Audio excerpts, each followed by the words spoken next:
انسان کی یہ ٹریجڈی ہے، یہ المیہ ہے انسان کا. اس کو بھی قرآن مجید کی ایک سورت میں قسمیں کھا کر اذا السماء انشقت، اس کے بعد کیا فرمایا؟ یا ایھا الانسان انک کادح الی ربک کدحا فملاقیہ. اے انسان، تیرا المیہ، تیری ٹریجڈی اس سے کہیں بڑھ کر ہے. تجھے صدمے پر صدمے جھیلتے ہوئے، مشقت پر مشقت برداشت کرتے ہوئے ایک روز اپنے رب کے حضور میں بھی کھڑا ہونا ہے، جواب دہی بھی کرنی ہے.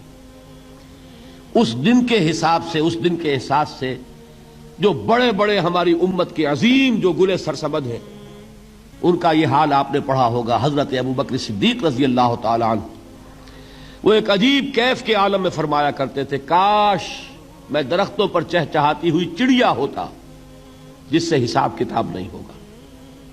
کاش کہ میں گھاس کا تنکا ہوتا جو آج ہے اور کل آگ میں جلا دیا جاتا ہے، ختم ہو جاتا، اس سے محاسبہ کوئی نہیں ہے. وہ جس کے احساس سے کہ حضرت عمر جو ہے اپنے انتقال کے وقت سخت بے چین تھے. ان کے بیٹے حضرت عبداللہ ابن عمر رضی اللہ تعالی عنہما نے ان کا سر جو ہے وہ اپنے زانوں پر رکھ لیا تو کہا نیچے ڈال دو. ایک عجیب بے کلی اور بے چینی. انہوں نے کہا ابا جان آپ کیوں پریشان ہیں؟ آپ تو عشرہ مبشرہ میں سے ہیں، آپ کو تو اللہ تعالیٰ نے جنت کی بشارت حضور کے ذریعے سے اس دنیا میں دی. حضرت عمر فرماتے ہیں کہ خدا کی قسم اگر قیامت کے دن عمر برابر سرابر پر چھوٹ گیا تو بہت بڑی کامیابی تصور کرے. یہ احساس جن کو ہوتا ہے. حضرت علی کا حال کیا ہوتا ہے؟ ابھی جو آپ نے حافظ صاحب سے سنا، یہ حضرت علی کا معاملہ ہے کہ ایک تیر پیوست ہو گیا تھا، کسی طرح نکل نہیں رہا تھا. حضرت علی نے فرمایا کہ اچھا چھوڑو مجھے، میں نماز کی نیت باندھتا ہوں. نماز کی نیت پڑھتے تھے تو لرزتے تھے، کانپتے تھے. کس کے سامنے کھڑا ہوں اور کس کے سامنے مجھے ایک دن جواب دہی کے لیے کھڑا ہونا ہوگا. لن تزولا قدم ابن آدم، حضور نے خبر دی ہے ابن آدم کے قدم ہل نہیں سکیں گے. جیسے مجرم کھڑا ہوتا ہے کٹہرے کے اندر، اس کٹہرے میں سے ہل نہیں سکو گے حتی یسأل عن خمس، جب تک کہ 5 چیزوں کا حساب نہ لے لیا جائے. وہ 5 چیزیں کیا ہیں؟ کان کھول کر سنیے. عن عمرہ فیما افناہ، عمر کا حساب دو. یہ 80 برس اور 70 برس ہم نے تمہیں دنیا میں دیے، کہاں ضائع کیے.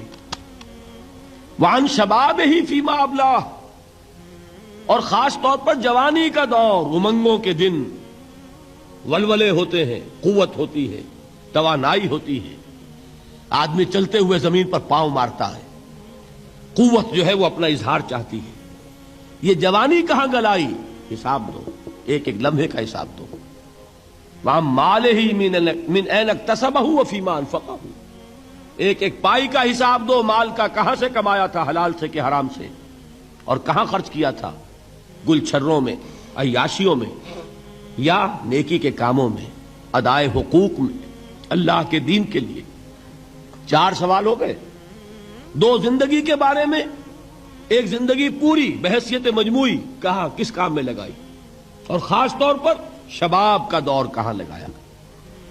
2 سوال مال کے بارے میں، کمایا کہاں سے، حلال سے کہ حرام سے، جائز سے کہ ناجائز سے، خرچ کہاں کیا.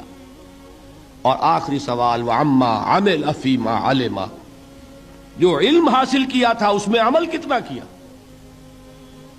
علم کے انبار لگاتے چلے گئے اور عمل کے آغاز کی بھی نوبت نہ آئی. یہ علم جو ہے یہ اس روز سب سے بڑا وبال بن جائے گا انسان. اتنا علم اور عمل کچھ نہیں، بجائے کہ کریڈٹ کا ذریعہ بنے یہ الٹا ڈیبٹ کا کھاتا بن جائے گا. یہ جواب دہی کا احساس ہے کہ جس کی وجہ سے انسان کی ٹریجڈی جو ہے وہ دوہری ہے. کوئی حیوان اتنے بوجھ تلے نہیں. مشقت کی، محنت کی، اس زندگی میں ختم ہوئے، اس کے بعد کوئی محاسبہ نہیں.